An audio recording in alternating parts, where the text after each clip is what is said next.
is time now for Money Matters, where we talk about some of the biggest stories impacting your wallet this week. I'm Jonathan Martin. Well, first, Georgia is opting out of millions in federal funding aimed at reducing child hunger during the summer. 11 Alive's Liza Lucas breaks down why and where else families can get help. When the season switches to summer, thousands of meals head out the door from Must Ministries to make sure kids don't go hungry. A lot of them, being able to get a meal at school is the only stable opportunity that they have in order to be fed. Their families are struggling. And so when that school year ends, then all of a sudden they're put into a situation of insecurity, of wondering, where's that meal going to come from? Must Ministries works to fill the gap, but it's not just local groups offering support. The USDA is launching a new summer EBT program this year, providing families $40 each summer month for each eligible school-aged child. Funds are preloaded on cards for families to buy groceries, with the hope to reduce food insecurity for kids and eliminate transportation barriers, which can prevent kids from accessing other summer meal programs. And state data shows the need. In Georgia, around 64% of public school students qualify for free or reduced lunch. That means more than 1 million Georgia kids could qualify for the extra benefits the USDA is offering. The nonprofit Food Research and Action Center estimates the program would have offered around $138 million in federal money for Georgia families. But the Peach State is opting out. A spokesperson for Governor Brian Kemp telling 11 Alive, quote, ensuring Georgia children have access to a healthy and nutritious meal throughout the year remains vitally important to this administration, particularly when students are out of school for the summer. The spokesman pointing 11 Alive to summer meal programs already up and running, saying, quote, this federal COVID-era EBT program not only lacks basic nutritional requirements and sustainability, but fails to address the mission of improving the health and wellness of our children. So instead of participating in summer EBT, the governor's office says the state will focus on established programs tailored to Georgia. Ike Reichard, meanwhile, expects the need will continue and says his organization will be there for students as summer comes round again. The need is indescribable at times. The cost of housing, the cost of food rising. The children are the ones who become the collateral damage in the situation. Right now, employers are sending out important forms to employees who are getting ready to do their taxes. The IRS says typically 75% of Americans receive refunds each year, and the best way to get it is electronically. So the average refund last year was about $2,700, and that was actually down 8.6% from the year before, since some pandemic-era benefits had expired. Well, the IRS can mail you a paper check with a refund, but they say direct deposit is faster and it's also safer. So if you're doing your taxes online, just select direct deposit as the option and enter your bank account and routing number. If you're using a tax professional, let them know that same information. Most direct deposit refunds will appear in your account less than 21 days from when you file. One Atlanta restaurant is getting mixed reviews over the way it's paying for employees' health insurance. Jen Chan's in Cabbagetown started charging customers 4% of their total bill to go toward health insurance. As Joe Ripley reports, the controversy is playing out online. Love of food brought Emily Chan and her wife Jen together. Their love for each other sparked the idea to open Jen Chan's restaurant in 2019. It's that love that kept them going through the pandemic. We both just are driven to, bring people together around a table, eat supper together. But the wages, ingredients, and overhead quickly add up, not to mention the healthcare costs. The majority of small independent restaurants can't afford we can't afford health insurance. I mean, there's no, we can't afford it. Our son is not on our health insurance policy. So it's a problem.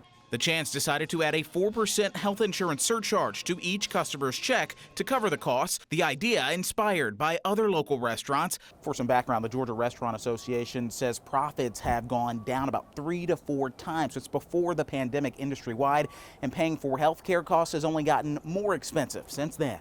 But the eatery got blasted on social media this week, with one critic threatening that he would, quote, make that health care come in handy. We realized quickly that it was very bad from people who had never dined at our restaurant, out of state, not even from Georgia. Then there are the supporters like Tamar Duncan, who drove all the way in from Powder Springs after seeing the social media post. Everyone needs help at the end of the day. And if I have a little bit more extra that I can provide, yeah, I'm gonna make sure I can give it away. Chan says anyone can ask to remove the health insurance charge on their bill, and they'll do so, no questions asked. In Atlanta, Joe Ripley, 11 Alive News. If you have Verizon or used it in the past 7 years, you could get some money. According to USA Today, the lawsuit claims customers that had some of the network's monthly plans were charged secret administration fees in a deceptive and unfair manner. Verizon is denying doing anything wrong. So how do you get the money?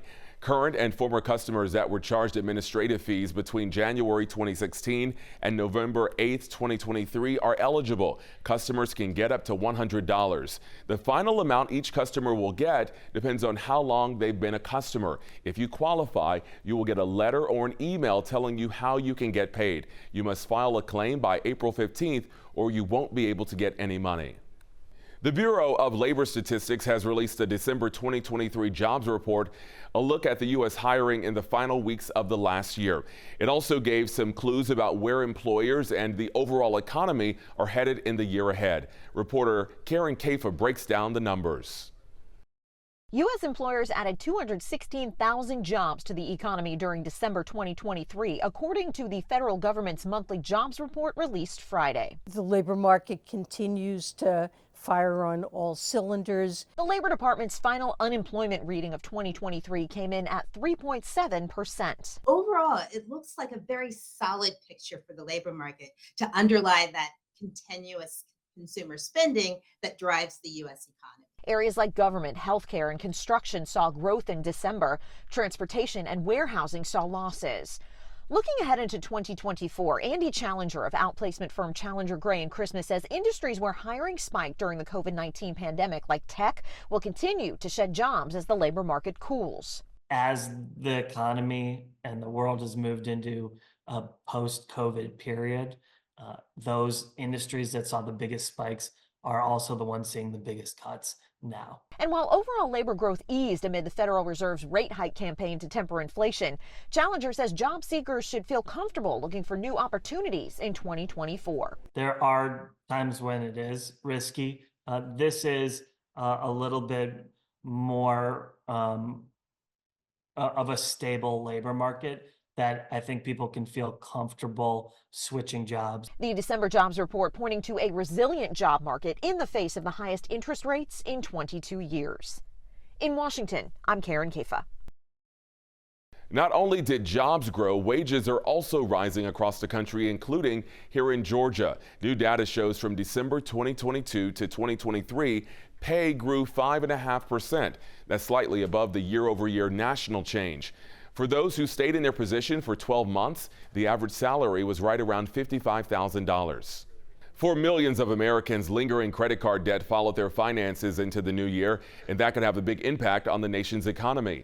The average interest rates for credit cards spiked more than 22% in 2023, amid the Federal Reserve's interest rate hikes to curb inflation, and debt reached a new record, more than $1 trillion. While debt can feel isolating, households with credit card debt aren't an exception right now, despite more promising economic numbers.